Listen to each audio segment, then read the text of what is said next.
and welcome back to the 500 Workshop. Today we're going to be doing one of our key servicing items, and it's greasing the kingpins. It's something you should do every 3,000 miles, but also probably every year. Steering is really important to make sure your car's in good condition, and replacing the kingpins can be an expensive and time-consuming job. So we're going to show you how to grease them to make sure they're in optimum condition all the time. Let's do it.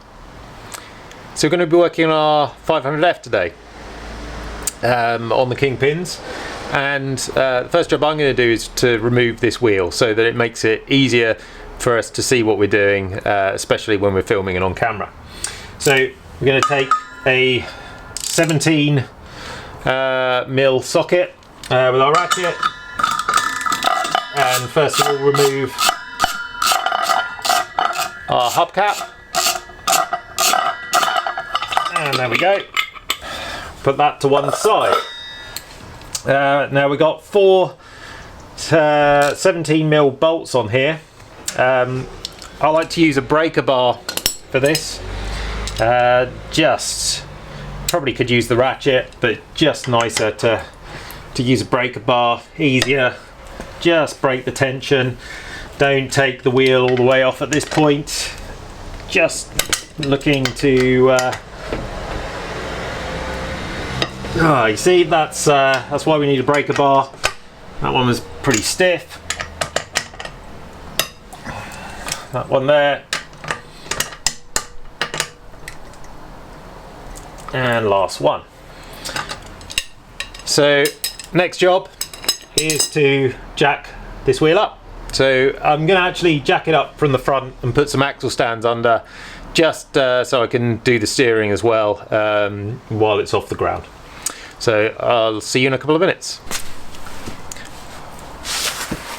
So in previous videos we've told you how to jack up the car. We've done that from the front. We've got our axle stands in place. It's solid on the stands. So we can carry on now taking off our wheel.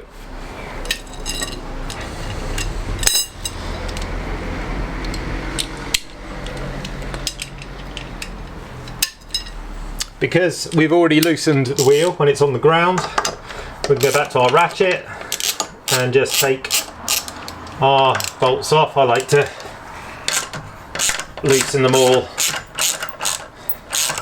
Keep loosening them a bit first before you take the whole wheel off. Otherwise you get a nasty drop towards the end. Oh, that one's still a bit stiff.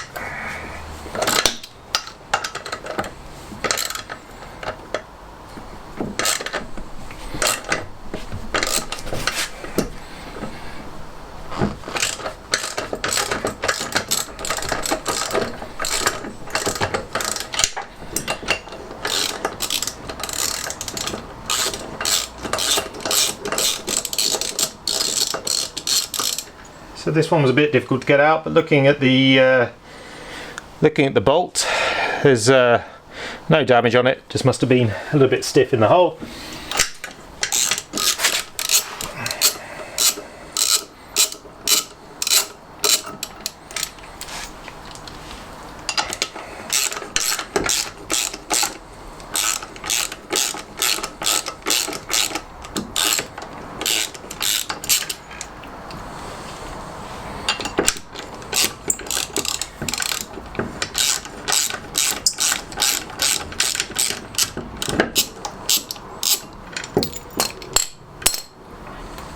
So we can just drop our wheel off, and here we can see our brake hub. And what I'm going to do next is just get in the car and turn the wheel so we can angle the steering slightly away and then get a good look at the kingpin.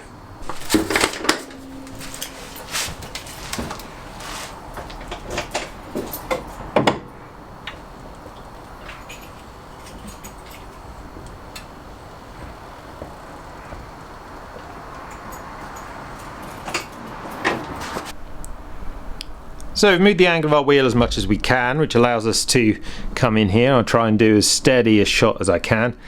This here is our kingpin.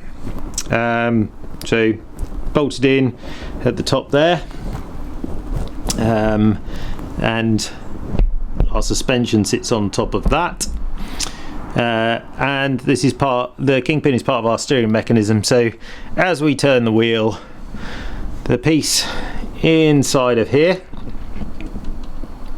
allows us to turn the wheel hub. And just here, with all that grease on there, is the nipple, the grease nipple, which we are going to need to pump grease into to make sure our Kingpin is well greased. So we're going to get the grease gun next and attach it up. So I've tried to set this up so we can see the grease nipple still. Here's my grease gun. This is an attachment that I bought, which makes it really easy to clip onto the nipples. Found it online, one of those lovely online adverts you get, and thought I'll have one of those. So all we need to do is open it up, push it on, let go, and that's now nice and secure. And now we can pump grease. So we're just going to slowly pump grease. It seems to be coming out everywhere apart from the actual Kingpin at the moment. Oh, that was a good sound. I can hear it.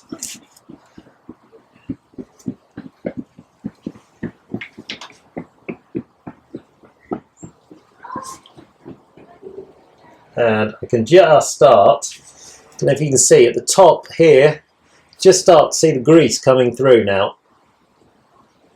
And that's what you want to see. You want to make sure the grease is coming through. Just going to take that off.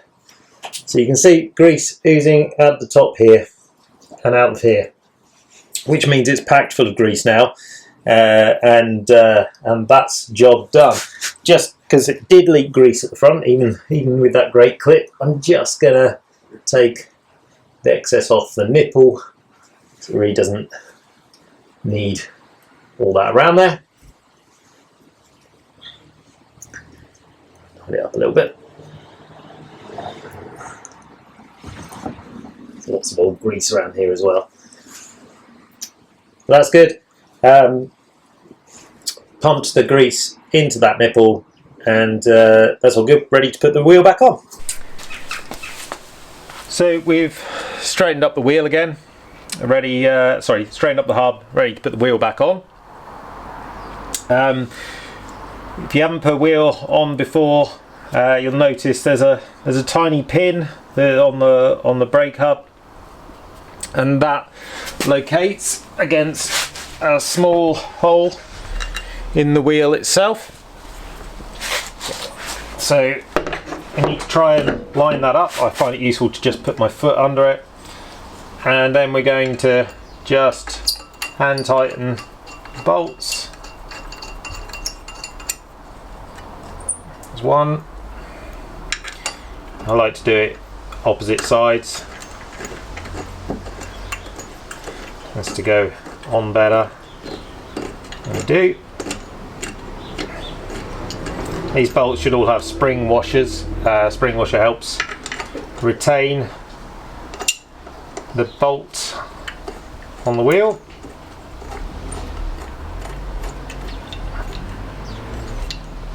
Oh, it's a bit stiff, so leave that one there.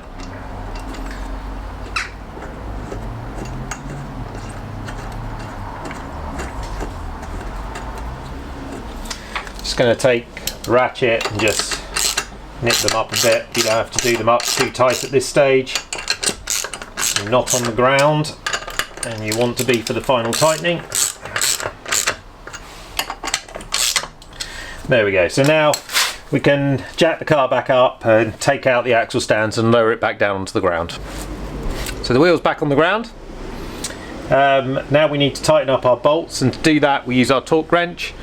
The torque settings for the wheel nuts, wheel bolts are 32.5 to 40 Newton meters. I've put this one at 35, and we're just going to go round and tighten up each of the bolts. until we get a nice firm click. There we go. I like to do them again in hexagonal order. There we go for that one. This one's a bit looser. Not quite even close. Here we go. There we go. Nice click. And last one.